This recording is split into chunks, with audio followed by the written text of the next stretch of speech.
یا اللہ مغرور کرنے والا مال نہ دے اور مایوس کرنے والی غریبی نہ دے۔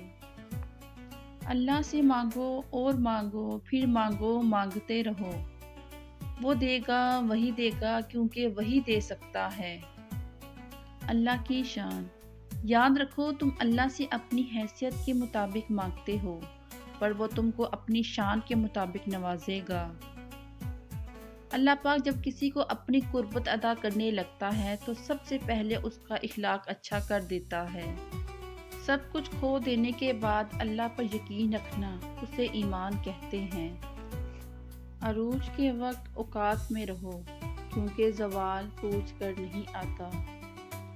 حضرت علی فرماتے ہیں انسان وہ مانگتا ہے جو اسے اچھا نظر آ رہا ہوتا ہے، لیکن اللہ اسے وہ عطا کرتا ہے جو اس کے لیے اچھا ہوتا ہے۔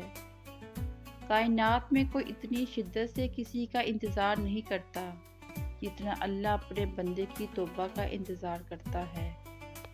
قرآن کہتا ہے جنت والے جب جہنم والوں سے پوچھیں گے کہ کیا چیز ان کو دوزخ میں لے آئی ہے تو وہ کہیں گے کہ ہم نماز نہیں پڑھتے تھے۔ قرآن کہتا ہے اپنے دشمنوں کی چالوں سے پریشان نہ ہوا کر، بے شک تمہارا رب سب سے بہترین چال چلنے والا ہے۔ صبر کریں، بہترین وقت بھی آئے گا، بے شک مشکل کے ساتھ آسانی ہے۔ اللہ لوگوں پر ظلم نہیں کرتا بلکہ لوگ خود اپنے اوپر ظلم کرتے ہیں۔ خوشیاں پیسوں سے نہیں نصیب سے ملتی ہیں۔ منافق اور بدتمیز کا فرق کیا جائے تو بدتمیز اتنا خطرناک نہیں جتنا منافق ہوتا ہے۔ حضرت علی نے فرمایا جو نماز عشاء کے بعد سورہ ملک پڑھتا ہے اللہ اسے قبر کی سختی، موت کی تلخی اور جہنم کی گرمی سے محفوظ رکھتا ہے۔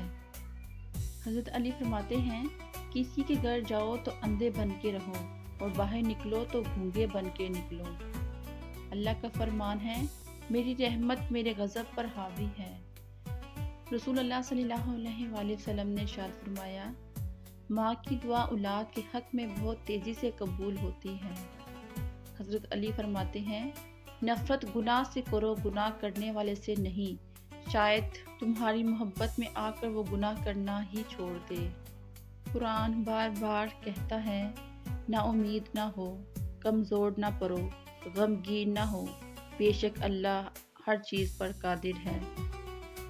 خدا جب مدد کرنے پر آتا ہے تو لامعلوم سے کوئی سبب پیدا کر دیتا ہے اور نہ ہونے سے ہونا نکال دیتا ہے۔ عروج کے وقت اوقات میں رہا کرو کیونکہ زوال پوچھ کر نہیں آتا۔ رسول اللہ صلی اللہ علیہ وآلہ وسلم نے ارشاد فرمایا اپنے شر سے دوسروں کو محفوظ رکھیں، یہ بھی ایک قسم کا صدقہ ہے۔ شکر کر کے سویا کرو تم، خدا صبح اٹھنے کا موقع ہر کسی کو نہیں دیتا۔ بڑا کام وہی شخص کر سکتا ہے جو خود کو چھوٹا کرنے پر راضی کر لے۔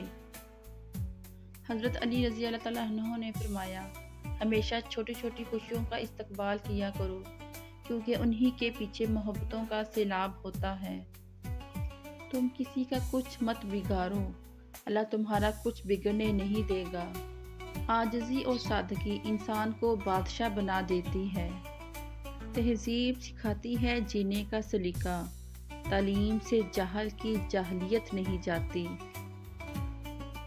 حیا کی انتہا یہ ہے کہ انسان خود اپنے آپ سے حیا کرے۔ شکر ایسی نعمت ہے جو ہمیں زندگی کے ہر امتحان میں کامیاب کروا دیتی ہے۔ تربیت اچھی ہو تو انسان کا ضمیر خود اس کے کردار کی حفاظت کرتا ہے۔